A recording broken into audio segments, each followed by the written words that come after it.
नमस्कार मेरे सभी प्यारे विद्यार्थियों और साथियों।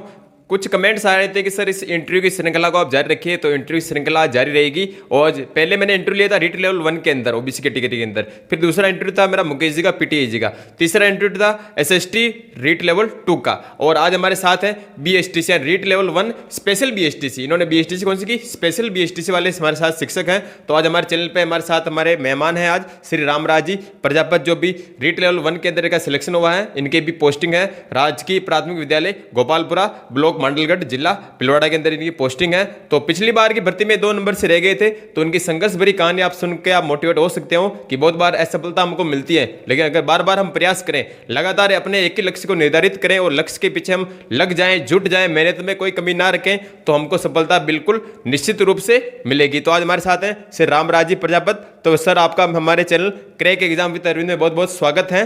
अपने बारे में हमारे दर्शकों को बताइए कि आपका गांव कौन सा है और अभी आप कहां पोस्टिंग है, कितने आपके नंबर थे रीट के अंदर, पिलवाड़ा के अंदर, राजस्थान के अंदर आपकी रैंक कौन सी थी, उसके बारे में थोड़ा सामान्य परिचय हमारे विद्यार्थियों को बताइए। नमस्कार साथियों, सर के यूट्यूब चैनल पे मैं आप सभी का स्वागत करता हूं। मेरा नाम रामराज प्रजापत, गुड्डा खुर्द बिणाई ब्लॉक से, अजमेर, पहले जिला अजमेर था, अब हमारा केकड़ी हो गया है।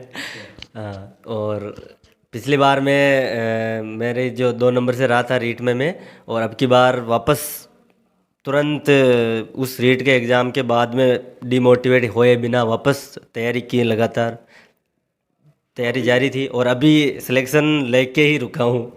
तो अब की बार जैसे सब मेहनत के बदौलत कैसे भी मानो अब की बार सिलेक्शन हो गया है आराम से। और सर के संजोग देखे कि सर के पास ही स्कूल है, मिली है इधर ही, और पहला जिला भिलवाड़ा था और फर्स्ट चॉइस ही मिली है मुझे।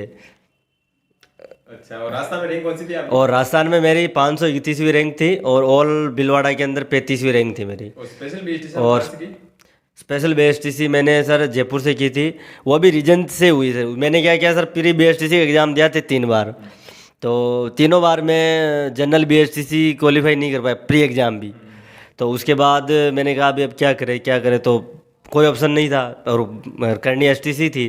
तो मेरे गांव के मित्र थे, उन्होंने कहा यार तू ऐसा कर, तू स्पेशल से एसटीसी कर ले। वो तो उस टाइम में हमें भी इतना नॉलेज नहीं था, अभी स्पेशल एसटीसी क्या होती है, एक नई चीज़ थी बिल्कुल हमारे लिए, और गांव में भी किसी को नॉलेज नहीं था। और दूसरे जो मेरे साथी थे युवा, उनको भी पूछा मैंने यार कि ऐसा ऐसा कुछ स्पेशल एसटीसी होती है, तो यार उन्होंने कहा यार फर्जी भी हो सकती है, तो मत ही कर। तो फिर भी हम 2 दोस्त थे, जो उसने कहा यार रामराज अपन चल के देख के तो आते हैं, कॉलेज तो देख के आते हैं, करना नहीं करना वो बाद में डिसाइड करेंगे। तो हम दोनों चले गए एसटीसी करने, और वहाँ पे जाके मैं देखा तो हमारे गांव के पास का ही एक उसी कॉलेज में वो एसटीसी कर रहा था, तो वो मिल गया हमें। तो उसने कहा कि यार रामराज तुम तो कर लोगे, सही है क्या, और जबकि उसके पापा टीचर थे। तो फिर हमें विश्वास हो गया कि यार इसके पापा टीचर है तो क्यों ना अपन भी कर ही लेते एसटीसी। और फिर हमने भी जनरल एसटीसी अपने जयपुर से की, गुरुकुल कॉलेज से। और जो हम 2 जने जो गांव से साथ में निकले थे, उनका 2021 में सिलेक्शन हो गया, और मैं उस टाइम 2021 में मैं 2 नंबर से रह गया था। और ऐसे करके हमने जनरल एसटीसी में नंबर नहीं आए, तो वो स्पेशल एसटीसी की तरफ घूम के वही वापस रीट का एग्ज़ाम दे के वापस कुल मिला के अपन ने टीचर बनी लिखे आखिरकार हम। बहुत बढ़िया,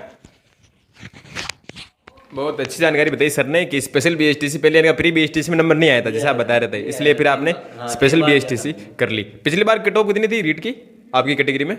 मेरी 125 थी सर, और आपके 123 थे ना। 123। पिछली बार 2 नंबर से रहे थे। तो मेरा अगला प्रश्न रहेगा कि पिछले रीट में आप 2 नंबर से रहे थे, तब आपने खुद को कैसे संभाला? क्योंकि बहुत सारे लोगों ने ताने भी दिए होंगे कि आप 2 नंबर से रह गए, मेहनत में कमी थी, फिर आपकी शादी भी हो रखी थी, तो पारिवारिक जिम्मेदारियां भी रहती हैं, तो फिर कैसे आपने खुद को मैनेज किया? आपने कोचिंग की नहीं की, तो उस बारे में थोड़ा आप बताइए हमारे विद्यार्थियों को। देखो असफलताएं सबको मिलती है सर, उसमें कोई दो राय नहीं है। ज़रूरी नहीं है कि आप एक ही बार में सफल हो जाओ। मैं पिछली बार 2 नंबर से रहा, तो मतलब ताने तो ये मत पूछोगा, आप खूब मिलेंगे आपको, कोई दिक्कत नहीं अगर आपने इग्नोर करना सीख लिया। तो मैंने इग्नोर किया सारा, यहाँ तक कि आप देखेंगे तो आपके घर वाले भी ताने देते हैं, मम्मी पापा, सिस्टर ब्रदर, और जो भी पड़ोसी में रहने वाले सब ने ताने दिए, कोई कमी नहीं छोड़ी। उनको सब वो जैसे बहाना मिलता है ना, तो उनको बहाना मिल गया कि भाई ताना देने का बहाना मिल गया, ये मान के चलो आप एक तरह से। तो फिर मैं नंबर नहीं आया, तो मैंने सोचा कि यार अब क्या करें। जो मेरा दोस्त, उसका भी हम 3 जने 4 जने एक साथ मतलब कर रहे थे तैयारी, तो 2 जनों का तो हो गया और हम 2 जने रह गए थे। और एक मेरा दोस्त था जयपुर, जो मतलब वो भी स्पेशल एसटीसी क्लासरूम ही था, मेरा क्लासरूम भी मेट था मेरा, और साथ में हमने एसटीसी की, तो उसका भी हो गया था उस टाइम। तो उसने कहा यार आमरा तू ऐसा कर, तू जयपुर आ जा कोचिंग कर। तो हमें इसलिए कोचिंग चला गया। क्लाम में गया तो क्लाम वालों ने कहा भाई कोचिंग की फ़ीस जमा करवानी, तो फ़ीस के पैसे थे नहीं मेरे पास। उन्होंने कहा भाई 20,000 हम एक साथ लेंगे कोचिंग की फ़ीस के। तो मैंने कहा भाई 20,000 तो एक साथ नहीं है मेरे पास सर को, आप 2 किस्तों में ले लो। तो कोचिंग वालों ने मना कर दिया कि नहीं, ये फ़ीस तो एक साथ ही जमा होती है यहाँ पे, तो रूल ऐसा ही है। तो मैंने फिर नहीं की कोचिंग में आ गया, मैंने कहा आप कोचिंग तो नहीं करेंगे। फिर मैंने ऑनलाइन गाने राव जी सर पढ़ाते थे ऑनलाइन कोचिंग, तो उनकी ऑनलाइन कोचिंग देखी और एक गाइड लाया, केवल एक ही गाइड लाया रीड की, और कोई दूसरी गाइड नहीं लाया, उसको ही पढ़ा और वो ऑनलाइन क्लासें देखी। और करंट जीके के लिए उत्कर्ष की क्लासें देखता था बस। और लाइब्रेरी कंटिन्यू लाइब्रेरी गया था मैं लास्ट 4 महीने 6 महीने की तैयारी ज़बरदस्त, मतलब कोई कनेक्शन फ़ोन कॉल कोई कुछ नहीं है, बस अपने पढ़ाई से मतलब था, और बाकी किसी की तरफ कोई ध्यान नहीं दिया। और ऑनलाइन क्लासें देखना, लाइब्रेरी जानी, और वो एक गाइड थी उत्कर्ष की, वो अपने जो रीट वाली, बस वही लाया और उसको ही पढ़ा है बार बार। उसका दौरान मतलब ज़्यादा से ज़्यादा एक किताब ही लाया, और उसको भी कम से कम 5 6 7 8 बार, जितनी बार पढ़ सको उतनी बार पढ़ी मैंने। और ये भी नहीं है कि बहुत से स्टूडेंट ये भी सोचते हैं कि यार कि मैं 3 4 बुक ले आऊँ, अलग अलग सर के लाऊँ। तो मेरे को लगता है कि अलग अलग लाने से आपके पास द्वंद्व की स्थिति पैदा हो जाती है, कार ये पढ़ूँ ये पढ़ूँ ये पढ़ूँ, पता नहीं इसमें ये दे रखा है, वो एक तरह की चीज़ उस किताब में अलग दे रखी, इस किताब में अलग दे रखी, उसमें अलग दे रखी, तो वो गुमराह होने स्टार्ट हो जाता है। तो एक किताब लाओ, एक को ही अच्छे से पढ़ो, और ज़्यादा से ज़्यादा रिवीजन पे फोकस, सबसे ज़्यादा अपना जो फोकस वो रिवीजन पे ज़्यादा होना चाहिए। तभी जाकर मतलब एक चीज़ को आप 10 बार पढ़ोगे तो 3 बार में याद नहीं होगी, चौथी बार में वो ऑटोमेटिक आपको याद होना स्टार्ट हो जाती है। बहुत बढ़िया। सर ने बताया कि रिवीजन पे ज़्यादा फोकस कीजिए, कोई रिवीजन एक बार नहीं होगा, बार बार पढ़ने से वो अच्छी आपके दिमाग में कॉन्सेप्ट क्लियर हो जाएगा और आपको याद हो जाएगी। बहुत अच्छी बात है। और मैं कुछ पिछले जीवन के बारे में बात करूं तो 10वीं में आपके 54% थे और 12वीं में 66% थे, जो बहुत नॉर्मल है। 10वीं आपने कब पास की थी? 2013 में, मेरे साथ ही मैं 2013 में पास आउट था। तो 54% 10वीं में, 12वीं में 66%, फिर भी आप नौकरी लग जाते हो। क्योंकि हमारे बहुत सारे विद्यार्थी ऐसे जो पढ़ने में एवरेज है, ज़्यादा वो होशियार नहीं है, तो उनको मोटिवेशन मिलने के लिए आपने कैसे तैयारी की उसके बारे में थोड़ा बताइए कि आपने अपनी पढ़ाई जारी कैसे रखी। क्योंकि बहुत सारे काम करने लग जाते हैं कि पढ़ाई में कोई मतलब नहीं है, फिर भी आपने अपनी पढ़ाई कंटिन्यू रखा, और कैसे आप सफल हुए इसके बारे में थोड़ा आप बताइए, बैकग्राउंड के बारे में। जी, जैसे सर ने बताया कि मैं एवरेज स्टूडेंट ही रहा हूँ शुरू से। पढ़ने में रुचि पहले कम थी, मतलब पहले ऐसा था कि पास होने के लिए पढ़ते थे। का अपन जो 10 तक तो ये मान के चलो कि घर वाले कहते थे कि हम खेत खोद रहे हैं, आपको भी खेत ही खोदना है। तो मैं उस चक्कर में बचने के लिए चलो पास तो हो जाएंगे, हाँ मतलब पास हो जाएंगे, पास होने के लिए पढ़ते थे। कि वो प्रेशर रहता था कि जैसे तू फेल हुआ नहीं, तेरे की पढ़ाई छुड़ा के हमारे साथ काम करना। तो मैंने कहा यार चलो इससे बच्चे तो पास तो हो जाएंगे। तो वो पास में 10 तक तो ऐसे पास करते पास हो गए। फिर 11वीं में स्कूल हमारे 10 तक था, जो हमने सांगरिया लिया एडमिशन 11वीं के अंदर। तो 11वीं 12वीं वहाँ करी। तो उसके बाद पता चला कि यार को अपने जो 12वीं तक पढ़ा वो तो कुछ भी नहीं है, अब पढ़ना जो असली अब करना जो भी करना। 12वीं के बाद बिल्कुल फ्री हो गए, अब क्या करें। तो फिर मैंने जॉब करना स्टार्ट कर दी। मैंने काम भी किया, फिर मैं सिक्योरिटी गार्ड में चला गया। हाँ, सिक्योरिटी गार्ड की नौकरी भी करके आया था अहमदाबाद में। फिर वहाँ पे क्या हुआ, वहाँ पे जो सुपरवाइज़र था जो एक नेपाली था, तो उसने कहा यार तुम लोग 12वीं पढ़ के आए हो, अच्छे मार्क्स है तुम्हारे, मेरे को देखो मैं 8वीं पास हूँ, अब सालों तुम मेरे नीचे काम करोगे। तो मैंने कहा यार बात तो सही है यार, ये अगर 8वीं पास हो के अपन 12वीं पास है, 2-3 मेरे साथ और जो कॉलेज भी पास थे वो भी हमारे साथी थे जो रीट हमें वहाँ पे सिक्योरिटी गार्ड में गए थे। तो मैंने कहा यार तेरे नीचे तो काम नहीं करेंगे हम, कुछ भी हो जाए बोली। तो वहाँ से भी मतलब प्रेरणा जगी यार, अपन अगर 12वीं पास करने के बाद में अगर 8वीं पास है, कोई 6ठी पास था वहाँ पे सिक्योरिटी गार्ड, उनके नीचे काम करेंगे, जब अपने पढ़ने का क्या मतलब रहा। फिर वहाँ से आने के बाद में सर मैं 2017 में वहाँ से आया था। उसके बाद मैंने जर्नी स्टार्ट करी पढ़ाई करने की। उसके बाद मैंने एसटीसी, हाँ बिल्कुल 2 साल तक मैंने पढ़ाई नहीं की सर। हाँ नहीं, 2 साल तक मैंने कोई पढ़ाई नहीं की, खाली प्री एसटीसी एग्ज़ाम दिया था, वो भी ऐसे ही का चलो एग्ज़ाम तो दे देते हैं, नंबर आए नहीं आए। तो फिर तीसरा एग्ज़ाम दिया जब मैंने 1 महीना मैंने पढ़ाई की थी अच्छे से। तो उस समय मेरे नंबर भी सर अच्छे आए थे, बट वही है कि ओबीसी की मेरिट के हिसाब से फर्स्ट लिस्ट में नंबर नहीं आया था मेरा। और मेरा टारगेट ये था कि अगर फर्स्ट लिस्ट में नंबर आ जाएगा तो ही हम एसटीसी करेंगे, बाकी नहीं करेंगे। तो एक बार मैंने काउंसलिंग करा के रुक गया था मैं, उसके बाद काउंसलिंग नहीं कराई मैंने। फिर ये स्पेशल एसटीसी का मुझे पता चल गया, तो 2017 में मैंने स्पेशल एसटीसी के लिए चला गया मैं जयपुर। एग्जाम होता है या ऐसे परसेंटेज? नहीं, उस टाइम सर डायरेक्ट एडमिशन होते थे। उस टाइम से क्या होता था कि सीटें खाली रहती थी स्पेशल एसटीसी करने के लिए, तो वो लोग क्या करते, फ़ोन कर करके बुलाते थे कि आप आओ इसमें स्पेशल एसटीसी करो, हाँ एडमिशन लीजिए, सीटें खाली रहती थी। तो अब उस टाइम कॉलेज वालों को भी बार बार फ़ोन आ रहा, तो फिर मैं उधर स्पेशल एसटीसी में चला गया था, उधर मूव हो गया। फिर जैसे 2017-18 के बाद में तो इसमें 2 साल एग्ज़ाम हुए थे, प्री बी एसटीसी में भी, में स्पेशल में भी। उसके बाद अब वापस परसेंटेज पे हो गया अब, तो वो स्पेशल एसटीसी की 2 साल जयपुर में। तो उसमें भी वो सिक्योरिटी वाली बात दिमाग में चली रही थी कि यार उसने कहा था कि तेरे को आरटीओ पास के नीचे काम करना पड़ेगा।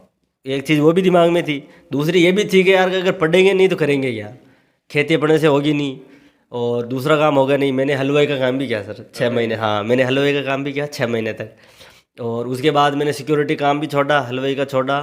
फिर बीच में ये अपने जो ट्रैक्टर ट्रॉली होती है ना बजरी का भरने का, वो काम भी किया सर मैंने। हाँ मतलब लगभग गांव में जो आप देखो औसत जो काम होता ना गांव में, सब काम किया मैंने। मतलब खेती बाड़ी में भी मैंने सब कुछ किया है, काटने से लगा के, खोदने से लगा के, जो भी आपका खेती में जो भी काम है वो सब आता है मेरे को, अभी भी आता है, और अभी भी जैसे करते हैं कभी छोटा मोटा काम। और फिर 17 के बाद मैं जयपुर गया 2 साल। उसके बाद जैसे ही जयपुर की कॉलेज ख़त्म हुई, 2 दिन 3 दिन घर ही रुका, वापस भिलवाड़ा आ गया मैं जॉब के लिए। वापस मैं अपने स्पेशल फील्ड में ही मैंने सेंटर ज्वाइन कर लिया था। तो उसमें क्या होता था, मैं ये सुबह 8 से लगा के 2 बजे तक सेंटर, और 3 से शाम को 7 बजे तक कोचिंग भारत अकेडमी चलती थी जो, हाँ अब जो बंद हो गई, मनोजी मिठाई। तो 8 से 2 तो ड्यूटी सेंटर पे, और फिर अपने 3 से 6-7 तक जो कोचिंग का टाइम था वो कोचिंग का। पढ़ाई कैसे? फिर पढ़ाई में उसके बाद 7 बजे 8 बजे रूम पे आके 9 बजे तक खाना वाना खा के डेली का फिर 2 घंटा पढ़ना, जो कोचिंग में पढ़ाई वही पढ़ता था उस टाइम। तो लगभग 4-5 महीने यही रूटीन चला। उसके बाद लॉकडाउन, कोरोना आ गया, लॉकडाउन लग गया। वहाँ लॉकडाउन में वापस 6 महीने घर पे रह गए, वो जो कोचिंग का जो भी पढ़ा वो सब जीरो। फिर वापस जैसे लॉकडाउन का थोड़ा सा छूट मिली, वापस भिलवाड़ा आ गए। फिर ये 2021 वाली वैकेंसी, ये भी उस टाइम आऊँ हो ही रही थी, सबको पता था कभी इसकी तारीख बदल रही, कभी बदल रही, कभी बदल रही, ये खिसकती जा रही है एग्ज़ाम। वाह, उसमें मेरे को टाइम मिल गया। तो फिर वो कोचिंग तो पूरी हुई नहीं, उसमें भी मेरे मैथ वेथ वो सब छूट गई थी। जो मैंने फिर सेल्फ ही की पिछली रीट में भी तैयारी, और जो मेरे साथी थे जिन्होंने कोचिंग की है, तो उनसे मैं पीछे नहीं रहा, मतलब सेल्फ भी की। तो मैं ये मान के चलता हूँ कि कोचिंग कोई मायने नहीं रखते का, मतलब। तो अभी देख लो, अभी जैसे अभी इस रीट में भी सारा सिलेबस चेंज हो गया, इसमें भी मैंने मतलब कोचिंग नहीं की। बट ये है कि मेरे को अपने जो सिलेबस है वो उसका पूरा ध्यान रहना चाहिए। आपको सिलेबस, आपको मतलब सिलेबस का एक एक पॉइंट याद होना चाहिए कि मेरे जो रीट का सिलेबस में क्या क्या चीज़ है, मतलब क्या चीज़ पढ़नी है, क्या चीज़ छोड़नी है, ये सबसे पहले ये आना चाहिए अपने को। अपन क्या करते हैं, वो पढ़ने में बस पढ़ते ही रहते हैं, ये भूल जाते हैं कि यार ये पढ़नी थी, फिर बाद में चला यार ये तो अपने सिलेबस में नहीं है। तो सिलेबस का इतना ध्यान होना चाहिए कि सर मैं कह रहा हूँ सिलेबस को आपको एक एक पॉइंट नोट होना चाहिए कि हाँ कि मेरे सिलेबस में ये चीज़ है, ये मुझे आ रही कि नहीं आ रही है, मतलब ये चीज़ ज़रूरी है। तो कई बार एक तो स्टूडेंट ये भी रह जाता, एक बुक्स में चक्कर में रह जाता, यार मेरा दोस्त वो बुक लाया मैं भी वो ले आऊँ, कि यार तू कौन सी ला रहा है, मैं वो ला रहा हूँ तो मैं भी वो लाऊंगा। तो ये देखा देखी नहीं करनी चाहिए, हाँ देखा देखी नहीं करनी चाहिए। जो पढ़ना अपने हिसाब से पढ़ो, मतलब ये बिंदास पढ़ो बस। और ये जो झूठ बोलते हैं ना कि मैं 12 घंटे पढ़ता था, मैं 16 घंटे पढ़ता था, मैं नहीं मानता, 16 घंटे पढ़ाई नहीं होती, ये सब झूठ है सर मेरे नज़र में। बिल्कुल आप आराम से डेडिकेट होकर पढ़ो, 8 घंटे भी पढ़ो, 8 घंटे भी पढ़ाई बहुत होती है। 8 घंटे में भी ये मान के चलो, अगर सीरियस होके पढ़ रहे हो 8 घंटा याद रखना, 8 घंटा भी बहुत बड़ी बात हो जाती है अपने इस टाइम पे। और एक तो क्या फ्री माइंड होके पढ़ना चाहिए ज़्यादा, मतलब ये सोशल मीडिया का ये बहुत चल रहा है। तो मैं बता दूं, मैंने 2021 के बाद जो 21 वाला एग्ज़ाम था रीट का, उससे पहले मैंने फेसबुक चलानी छोड़ दी थी सर। 21 से पहले। हाँ 21 से पहले। जो फेसबुक में अभी फरवरी में एग्ज़ाम ख़त्म करके उसके बाद मैंने फेसबुक चलाना स्टार्ट किया वापस। और इंस्टाग्राम पे आईडी आप मानोगे नहीं, इंस्टाग्राम पे आईडी मैंने अभी 1 महीने पहले इंस्टाग्राम पे आईडी बनाई। बता दीजिए विद्यार्थी को जुड़ना चाहिए तो। जी मेरा आईडी है राज प्रजापति नाम से आएगी, आप मेरी फोटो उसमें आएगी राज प्रजापति से। चलो बहुत अच्छी बात। आईडी इसलिए बताई कि बहुत बार कोई व्यक्तिगत बात करनी हो तो आप इनसे भी राय ले सकते हो, तो सर ने अपना आईडी बता दी है ना। और एक मेरा प्रश्न रहेगा कि स्पेशल बीएसटीसी और एसटीसी, जैसे पिछली भर्ती में हुआ था 21 में कि स्पेशल बीएसटीसी वालों लोग विशेष शिक्षकों को विशेष स्कूलें दी गई थी, जो भिलवाड़ा में जो गिनती स्कूलें थी, इस बार तो इनको नॉर्मल स्कूल में इंक्लूड कर दिया ना। नहीं, पिछली बार भी नॉर्मल स्कूलों में दिया जोइनिंग, मतलब स्पेशल स्कूलें है ही नहीं, जैसे हमारे पीओ के अंदर आसपास मैंने देखा कोई विशेष शिक्षक नहीं आया था, इस वाली भर्ती में तो आए हैं, पिछली वाली में नहीं आए थे। पिछली बारी में क्या हुआ सर, पिछली बारी में सीटें जो कम थी, 233 सीटें ही थी पिछली बार, 233 सीटें ही थी एमआर की, मतलब टोटल सीटें 500 ही थी, मतलब कुल भर्ती पूरी रीट के अंदर 500 ही स्पेशल की पोस्टें थी। उसमें भी मैंने डबल में मेरा सिलेक्शन हुआ था, सिंगल में मैं रह गया था। हाँ डबल्स में तो हो गया था, सिंगल में इस बार क्या कि लगभग 1850 पोस्टें टोटल आई है स्पेशल, जिसमें 3 कैटेगरियाँ होती है, एमआर, एचआई और वीआई। थोड़ा विस्तार से बताइए। तो एमआर में मेंटल रिटार्डेशन वाले बच्चे हैं उनको पढ़ाना होता है, और वीआई के अंदर जो विजुअल इम्पायरमेंट, जो जिनके ब्रेन लिपि चलती है, हाँ दृष्टिबाधित बच्चों को, और एचआई में तो हेयरिंग इम्पायरमेंट, जो मतलब सुनते नहीं है, उनके साइन लैंग्वेज चलती है ना, तो उनको पढ़ाना होता है। तो इस बार क्या हमारी एमआर की पोस्टें लगभग 960 के आसपास थी। एक बात और बताऊँ मैं, जैसे 9 से 60 पोस्टें, वैसे तो 1000 पोस्टें थी एमआर की, 30-40 पोस्टें टीएसपी में चली गई, और 960 अपने नॉन टीएसपी में थी।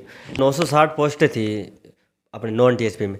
तो मैंने मेरे दोस्त से कहा यार इसमें यार अब की बार देखो 959 पोस्टें हैं। उसने मेरे को कॉल किया कि यार 959 का, इसमें तो 960 हूँ। मैंने कहा 960 नहीं 959 है, एक कम है। ये क्यों एक कम क्यों बता रहा था? मैंने कहा एक तो मेरी कट गई ना, एक सीट तो मेरी कट गई, हो तो देख वो तो मेरी कट गई, तो उसके अलावा 959 है वो। हाँ यार वो तो है वो। तो आप उसी तरह से मतलब ये रखो कि डेडिकेशन इतना रखो कि मतलब हाँ 959 पोस्टें ही है वो। जैसे एक दूसरी चीज़ क्या होती है सर, अपने को कई बार जो तैयारी करते हैं उनको खुद पे विश्वास नहीं होता है कि यार हाँ मैं निकालूँ। विश्वास ऐसे करते हैं अपन, कई जगह विश्वास भी करते हैं। जैसे अपन ट्रेन में सफ़र कर रहे हैं, अपन ट्रेन में सफ़र कर रहे हैं, देखने थोड़ी जाते हैं आगे कि यार जो चलाने वाला वो ट्रेंड है, लोको पायलट कौन है, जान पहचान का है, सही चला रहा है कि नहीं चला रहा, जाके बैठ जाते हैं ट्रेन, विश्वास है कि नहीं क्या वो सही चलाएगा। बस में सफ़र कर रहे हैं तो ड्राइवर को जाके नहीं पूछता कि तूने पहले कभी बस चलाई कि नहीं चलाई, विश्वास करते हैं ना। मोटरसाइकिल भी चलाते हैं अपन, तो दोस्त के पीछे भी बैठे हो या पापा के पीछे बैठो या किसी के पीछे बैठो, तो उसको ये थोड़ी पूछते हैं कि यार तू सही तो चलाएगा कि नहीं चलाएगा, देख सही चलाना, मैं तेरे बार पहली बार पीछे बैठ रहा हूँ। उन पे जिस प्रकार से विश्वास करते हो, जब अपनी बात आती है ना अपनी, तो विश्वास ही नहीं होता लोगों कि नहीं यार तेरा हो जाएगा, अरे यार मेरा पता नहीं होगा नहीं होगा। तो सबसे बड़ी चीज़ अपने ऊपर भी विश्वास रखा करो। जितना आप दूसरों पे विश्वास करते हो वहाँ पे नहीं करना, अपने ऊपर ज़्यादा रखो। कोई पूछेगा हाँ हो जाएगा, हाँ हो जाए, इस बार मेरा हो जाएगा, कुछ भी हो। भली एक कॉन्फिडेंस होता है, एक होता है ओवर कॉन्फिडेंस। तो ओवर कॉन्फिडेंस की तो नहीं कहूँगा मैं, बट कॉन्फिडेंस जरूर रखा करो, हाँ कि नहीं यार इस बार अपन निकाल लेंगे कुल मिला के। तो वही बात है, जो पिछली रीट में भी मेरे साथ भी यही हुआ था सर। मैं क्या करता था कि ये था कि हाँ हो जाएगी, फिर वो भी था कि कोचिंग भी पूरी नहीं हुई, इधर दूसरी चीज़ बहुत सी कमियाँ रही थी, तो उन कमियों को भी इस वाली रीट में मैंने सुधारा है। पिछली बार मैं क्या करता था, दोस्त कौन सी किताब लाया कि वो लाया, तो मैं भी उसका देखे वो लिया था। दोस्त कौन सा ऑनलाइन कोर्स ले रहा कि उत्कर्ष का लिया, तो तू पढ़ने के बाद मेरे को दे दे रहा, मैं उत्कर्ष से भी कर लूँगा कोचिंग। फिर साइकोलॉजी कहाँ से पढ़ रहा कि वहाँ से पढ़ी, और ये कहाँ और कौन सी बुक लाए कि मैं साइकोलॉजी की 3-3, 4-4 बुक ले आई। अब उस आपको पता है कि हर टीचर की लैंग्वेज अलग, हर बुक्स की लैंग्वेज अलग, और सबका जो तरीका अलग अलग समझाने का, तो उस चक्कर में भी रह गए। जो नहीं तो वो एक पढ़ पाए और नहीं वो सारी पढ़ पाए, वो मतलब कचरा हो गया सारा ही, मिक्स हो गए सारी। किसी में तो जो उदाहरण उसका था वो इसने दूसरे में दे रखा, और इस वाले ने इसमें दे रखा, इस वाले में इसने, इस वजह से भी कन्फ्यूज ज़्यादा स्थिति हो गई। और एग्ज़ाम, दूसरी चीज़ एग्ज़ाम अटेंड करने का तरीका, एग्ज़ाम में अटेंड करने के आपके पास एक स्पेशल रणनीति होनी चाहिए कि आप किस चीज़ को कितने कम टाइम में कवर कर लोगे। मतलब जिस चीज़ को आप कम टाइम में ज़्यादा प्रश्नों को कम टाइम में कवर कर रहे हो उनको पहले कर लो। और जिसमें लगता है कि यार कि मेरा जैसे मेरी मैथ कमज़ोर है शुरू से, तो मेरा रणनीति ये थी कि मैं जैसे हिंदी और संस्कृत को 60 क्वेश्चन को मैं 30 मिनट में ही कर दूंगा या 35 मिनट में लास्ट कर दूंगा। तो मेरी ये रणनीति रहे कि हिंदी, संस्कृत और पर्यावरण पिछली वाली रीट में, तो ये तीनों लगभग 90 क्वेश्चन होते हैं, तो इनको 1 घंटे में कर लिया।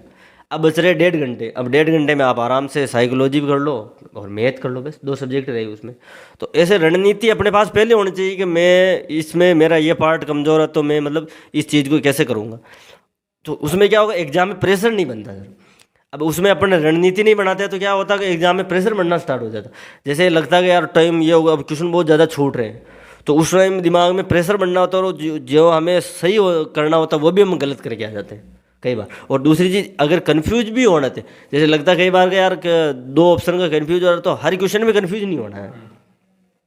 अगर एक पर्सन में अगर कंफ्यूज हो गए ना, तो बाकी के जो बच्चे सारे क्वेश्चन उनमें सब में कंफ्यूजन की स्थिति पैदा होती है।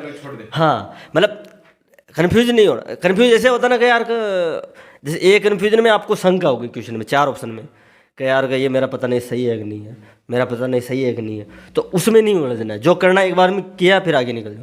क्यों, अगर उसमें कन्फ्यूजन हो गया ना, तो फिर बाकी जो क्वेश्चन करेंगे उनमें भी ये रहेगी, यार इसमें पता नहीं सही है कि नहीं है, वो भी कर ले, फिर इसमें भी सही है कि नहीं है, तो वो टाइम वेस्ट कर देता है आपका। तो उस चीज़ से भी बचना चाहिए अपने को। चलो, बहुत बढ़िया, बहुत बढ़िया सर ने बात की कि कॉन्फिडेंस आपको रखना है, लेकिन और कॉन्फिडेंस आपको नहीं रखना है। और मेरा अगला प्रश्न का उत्तर इन्होंने पहले दे दिया कि आपने पिछली रीट की भर्ती और इस भर्ती में तैयारी में क्या बदलाव किए, इन्होंने बता दिया कि वो गलतियां इनकी थी, बुक्स वगैरह की इन्होंने बता दी। ठीक है, और एक थोड़ी जानकारी चाहिए थी मेरे को कि एसटीसी और स्पेशल बीएसटीसी में क्या बेसिक फर्क होता है। जैसे कॉलेज में क्या चीज़ बताते हैं, इसमें थोड़ा फर्क क्या होता है, इसके बारे में थोड़ा आप शॉर्ट में हमारे विद्यार्थियों को बताइए, क्योंकि बहुत सारे सोचते हैं मैं स्पेशल बीएसटीसी करना चाहते हैं, तो इसका कोई फायदा है भी है या ऐसे कई हवा बना रखी स्पेशल बीएसटीसी करने का फायदा अच्छा है, बीएसटीसी में स्पेशल बीएसटीसी करो, बीएड में भी स्पेशल बीएड करो, तो इसका क्या फायदा है भी है या फिर ऐसे ही लगता है, तो आप थोड़ा इसके बारे में बताइए।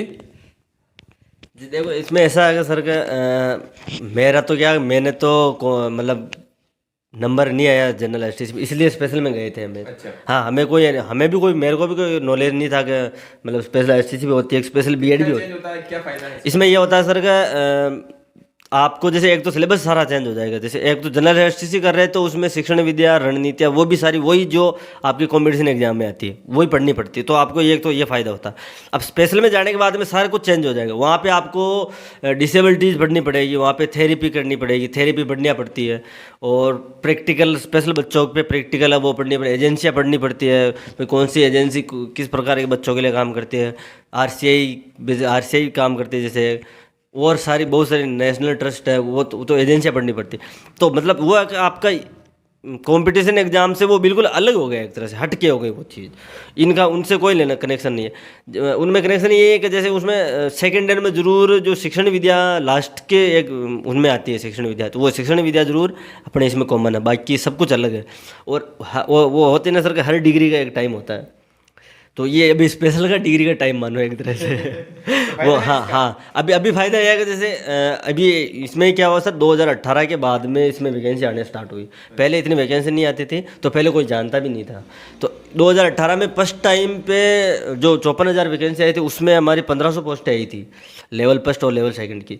फिर जो अभी 21 वाले में हमारी एक भी पोस्ट नहीं थी, जब विज्ञप्ति आई, जब हमने मतलब धरना प्रदर्शन किया, उसके बाद जाके इन्होंने 1000 पोस्ट डाली फर्स्ट लेवल और सेकंड लेवल की, जो दोनों 500 हो गई।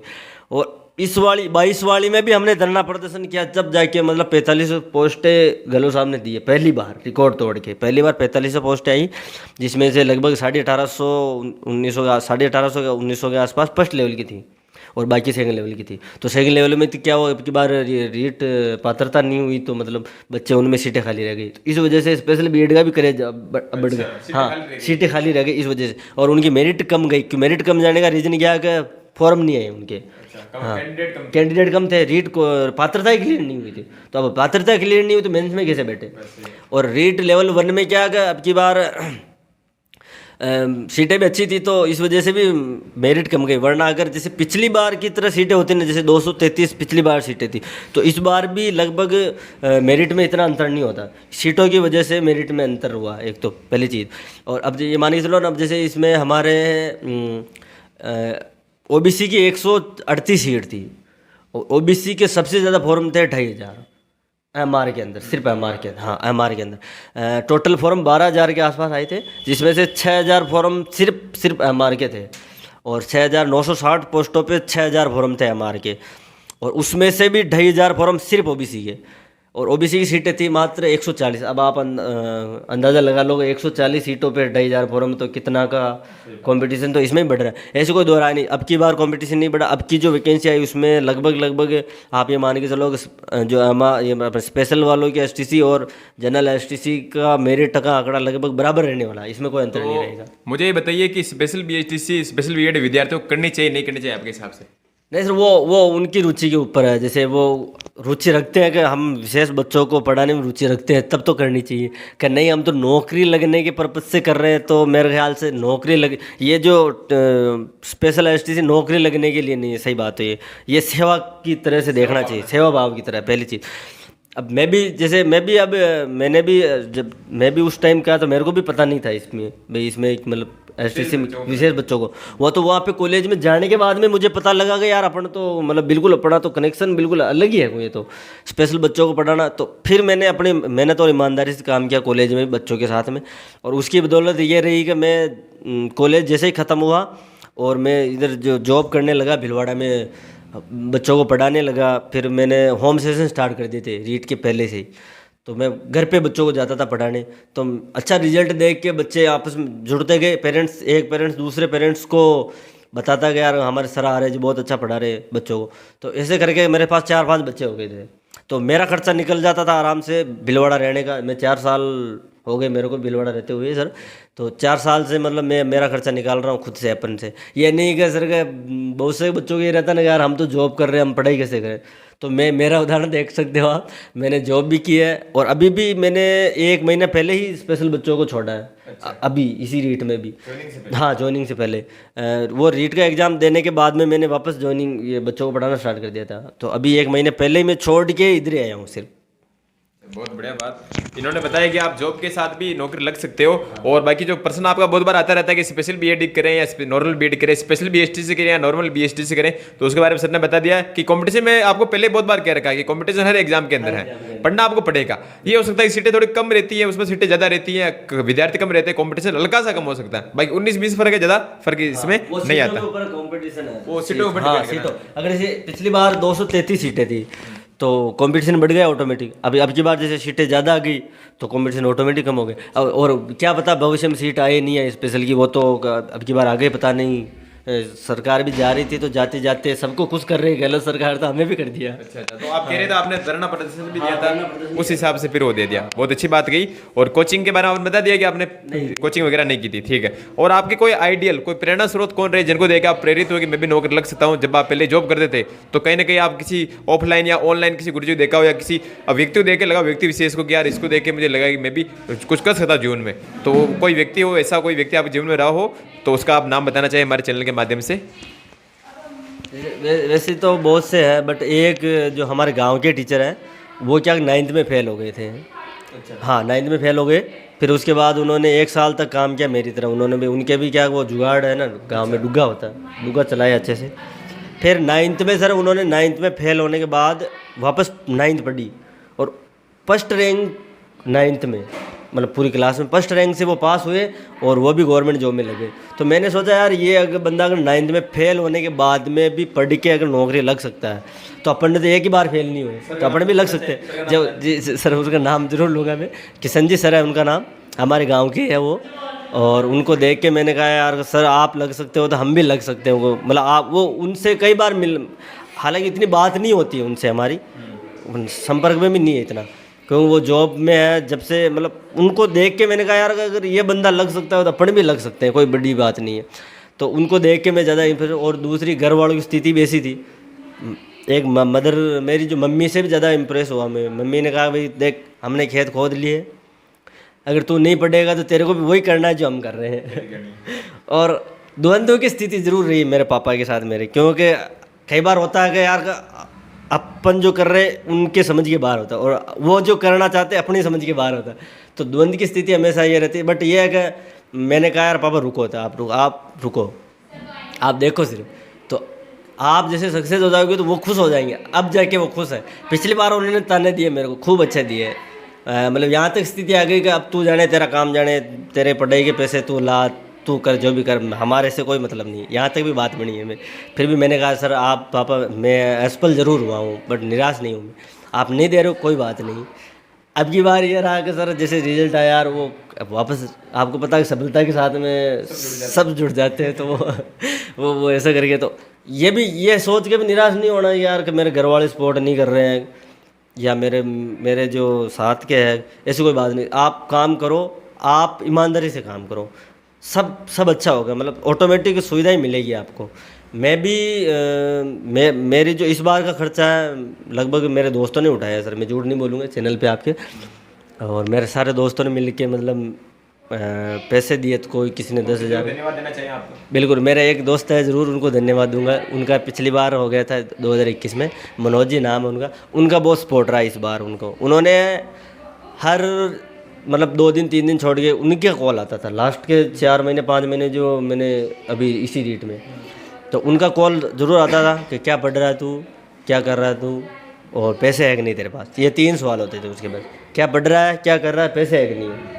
और मैं कहता हूँ यार मेरे पास पैसे नहीं है, तो मतलब वो बिना कहे डाल देता था कि भाई कि तेरा लगभग एवरेज महीने का जो भी खर्चे 4,000 5,000 उसको पता है, वो मेरे साथ रहा है, तो तेरा इतना, तो वो बिना कहे डाल देता था।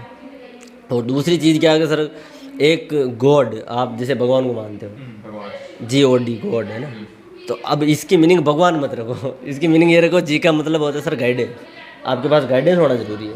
दूसरी ओ का मतलब अपॉर्चुनिटी, अगर आपने अवसर गंवा दिया ना तो फिर कोई मतलब नहीं। और चौथी है D का मतलब है डिसिप्लिन। ये तीन चीज़ अपने साथ रखो, अपने पास गाइडेंस अच्छा रखो सर, एक तो एक संगत अच्छी रखो, एक गाइडेंस और संगत, जो मतलब संगत क्या मतलब ये होता है कि आप अगर 4 लोग सफल लोगों के साथ में हो तो 5वें आप हो, यहाँ वो साइकोलॉजी ऑर्टिकल बनती है। तो अगर आप 4 सफल लोगों के साथ में हो तो 5वें फुल चांस है ना कि आप भी 5वें व्यक्ति आप बनोगे सफल व्यक्ति, ये चीज़। और दूसरी जो अवसर नहीं कमाना चाहिए। अब अवसर ऐसा है कि सर जैसे अभी इस रीट में जिनका रह गया, जिन्होंने यार लापरवाही कर दी या पढ़ाई नहीं की बराबर, जो जितनी मेहनत करनी थी उतनी नहीं, अब उनका तो ये अवसर निकल गया ना सर। अब पता नहीं वैकेंसी 2 साल में भी आ जाए, 3 साल में भी आ जाए, तो ये अवसर निकल गया अपने हाथ से। और चौथा डिसिप्लिन इतना होना चाहिए कि सर स्वयं डिसिप्लिन होना चाहिए कि मेरे को जैसे 5 घंटे पढ़ने हैं तो 5 घंटे पढ़ने ही है, भले उसके बीच में भले कि कुछ भी आ जाए, वो रूटन नहीं टूटना चाहिए डिसिप्लिन का। हाँ, डिसिप्लिन होना बहुत ज़रूरी है, खुद पे डिसिप्लिन होना चाहिए। कई बार ये होता है ना अपने संगत जैसे बुरी है, तो यार दोस्त कह रहा है कि यार चल बाहर चाय पी के चल, चाय पी, अरे आपका मन हो रहा है कि नहीं मेरे को यार अपन 2 घंटे और पढ़ेंगे उसके बाद चाय पीने जाए, तो अपन यार डिसिप्लिन नहीं होता तो क्या आवाज़ चल रही, मैं भी चलता हूँ तेरे साथ चाय पी के आ जाता हूँ, तो उस चक्कर में अपन टाइम वेस्ट कर देते। तो डिसिप्लिन का इतना ध्यान रखना चाहिए, और गाइडेंस होना ज़रूरी है, और अपॉर्चुनिटी का तो इतना रखना चाहिए कि अगर ये डिसिप्लिन भी है और गाइडेंस भी, अगर अपॉर्चुनिटी खो दी ना तो वो दोनों फिर किसी काम की नहीं रहेगी। तो ये तीनों चीज़ों का कॉम्बिनेशन इतना कि इसमें से अगर एक चीज़ भी आप मिस कर दो फिर 2 का भी आप कितनी कर लो कोई फ़ायदा नहीं। अब मेरे पास जैसे अभी ये अवसर मैंने निकाल दिया, तो अब बिल्ली मेरे पास गाइडेंस भी है, और अब मैं जैसे साल भर भी तैयारी करूँ ज़बरदस्त, मतलब रात दिन एक भी कर दूँ, क्या अपॉर्चुनिटी तो नहीं है ना मेरे पास, तो वो चीज़ उसका बहुत ज़्यादा ध्यान रखना चाहिए हमें। हाँ, तो सर ने बताया कि सही समय पे सही तैयारी आपको सफल बनाती, गॉड यानी गाइडेंस, अपॉर्चुनिटी और डिसिप्लिन। और एक मैं पूछना चाहूँगा कि रीट के अलावा आपने कोई और एग्जाम दिया क्या? अदर एग्जाम नहीं दिया? कभी नहीं दिया? नहीं, कोई एग्जाम नहीं। चलो बहुत बढ़िया। BSTC प्री का एग्ज़ाम दिया था 3 बार, और उसके बाद में मैं कॉलेज कर रहा था जयपुर, जब 2018 वाली जो कांस्टेबल की वैकेंसी आई थी तो उसमें मैंने फॉर्म भरा, एग्ज़ाम देने भी चला गया उदयपुर, बट दिमाग में वो था ना कि यार अपन क्यों जा रहे हैं इसमें, तो मैंने एग्ज़ाम ही नहीं दिया। मेरा भाई था साथ में, तो उसका भी सेंटर वहीं आया था उदयपुर, तो उसके साथ गया मैं, उसको एग्ज़ाम दिला के आ गया, बट मैं एग्ज़ाम दे के नहीं आया। और उसके बाद मैंने कोई सा भी एग्ज़ाम नहीं दिया, कोई सा को रहता कि दिमाग में यही चीज़ है कि मेरे को टीचर बनना है, इसके अलावा कहीं पे भी नहीं जाना है। उसके बाद बहुत सी वैकेंसी आई थी, आपने भी देखा हो तो खूब वैकेंसी आ रही है, हर 6 महीने में 4 महीने वैकेंसी, हर 4 महीने में कभी कौन सा एग्ज़ाम है।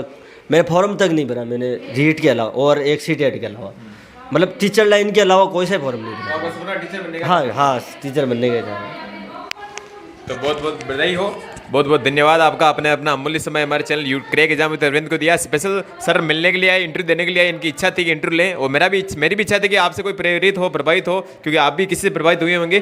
तो एक बार पुनः आपका हमारे चैनल पर बहुत बहुत धन्यवाद, आपने अमूल्य समय दिया। और मैं चाहूँगा आप यहीं रुके नहीं, आप बीएड करें, स्पेशल बीएड करें, चाहे बीएड करें, जो आपकी इच्छा हो करें, और आप फर्स्ट ग्रेड बने, प्रोफेसर बने, अपने लक्ष्य को और आगे बढ़ाएं, ज्ञान को प्राप्त करते रहिए। और भगवान ने चाहा अगली बार हम आपका इंटरव्यू एक बार और लेंगे। तो बहुत बहुत धन्यवाद आपका यहाँ पे आने के लिए। और कुछ कहना चाहिए आप? तो आप सभी का भी धन्यवाद है। देखो एक चीज़ ये भी है सर का, मतलब अब जैसे अभी जो असफल हुए साथी मेरे, तो वो अपने जीवन में निराशा नहीं लाए। आपको ताने भी सुनने पड़ेंगे, आपको सब कुछ करना पड़ेगा। और एक चीज़, उम्र बढ़ने के साथ साथ में जिम्मेदारियाँ भी बढ़ती है और दिमाग में प्रेशर भी बढ़ता है। तो उस चीज़ को भी आप अपने जो लाइफ में है ना, उसको भी मतलब एडजस्ट करना सीखे। अनुकूलन जरूरी है जीवन। तो एक ये चीज़ रखोगा, एक काम को ज़िंदगी में एक बार ही करना होता है अपने को। जैसे अभी जो पढ़ना है, तो मैंने अब उस टाइम में पढ़ लिया एक बार, तो एक बार तो पढ़ना पड़ा। अब मेरे को रीट के लिए बार बार तो नहीं पढ़ना पड़ेगा। तो वो भी रखोगे, अपन एक चीज़ को एक बार ही करना, तो एक बार ही क्यों ना ऐसा करो ना कि बिल्कुल अच्छा ही कर दो बिल्कुल।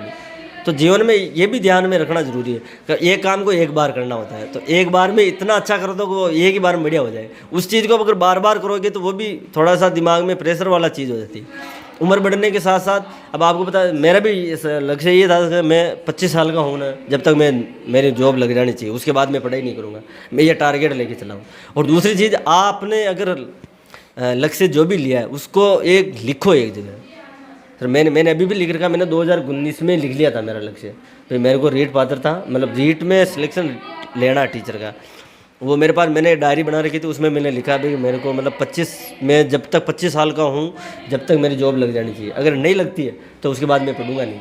तो यह है कि मैं 21 वाले में मेरा सिलेक्शन होता तो मैं 25 साल का जॉब लगता। तो मैं 1 साल पीछे हूँ, तो उसका मुझे अफसोस है इस चीज़ का कि मैं मतलब अपने टारगेट से 1 साल पीछे हूँ। अभी भी मैं 26 साल का हो गया, मतलब 1 साल पीछे हूँ। तो अब वो देख लो आप कि आपको भी ये टारगेट लेके चलना चाहिए लाइफ में कि मतलब मेरे को मैं इतने साल का या इतने मेरे पास इतना टाइम है। मेरा भी ये था कि शादी हो गई, सब कुछ हो गया, घर वाले भी उम्मीद लगा के बैठे हैं कि अपनी स्थिति भी इतनी मजबूत नहीं है कि अपन जो मतलब बिजनेस करे या कुछ भी करे। तो ये था कि अगर 25 की उम्र में लग गए तो अपन लग गए, उसके बाद मतलब बहुत मुश्किल हो जाएगा थोड़ा सा काम करना, क्योंकि जिम्मेदारियाँ बहुत ज़्यादा है और घर से दूर ज़्यादा रह नहीं सकते अपन। कितना देर लेंगे? 2 साल, मेरे को 4 साल 5 साल हो गए घर से निकले हुए। अभी जैसे अभी रीट की 2019 से तो बाहर हुई हूँ, वैसे 17 से ही हूँ। तो अब 17 से आप जोड़ लो, 2023 चल रहा है, कितने साल से बाहर हूँ? हाँ, 6-7 साल से बाहर हूँ। तो अगर अब इस टाइम पे अगर जॉब नहीं लगती है, तो अब मेरे को नहीं लग रहा कि मैं अब घर से बाहर निकल, वापस घर ही जाना पड़ता, घर ही रहना पड़ता। तो एक चीज़ वो भी रखो यार अपने लाइफ में कि मतलब आपको अगर कोई लक्ष्य लिया है तो उसके प्रति पूरा ईमानदारी से और पूरी मेहनत से पूरा डेडिकेट हो गया आप करो, सफलता जरूर मिलेगी। इसी के साथ आपका बहुत बहुत धन्यवाद, और सर के यूट्यूब चैनल को लाइक और सब्सक्राइब जरूर करो। बहुत बहुत धन्यवाद आपका, बहुत ही अच्छा इंटरव्यू रहा। और जैसे सर ने कहा कि हर काम को एक बार ही करो, बार बार करने की आवश्यकता नहीं, लक्ष्य एक निर्धारित करो और 100 सुनार की एक लोहार की। इसी के साथ बहुत बहुत धन्यवाद आपका, और धन्यवाद सभी दर्शकों।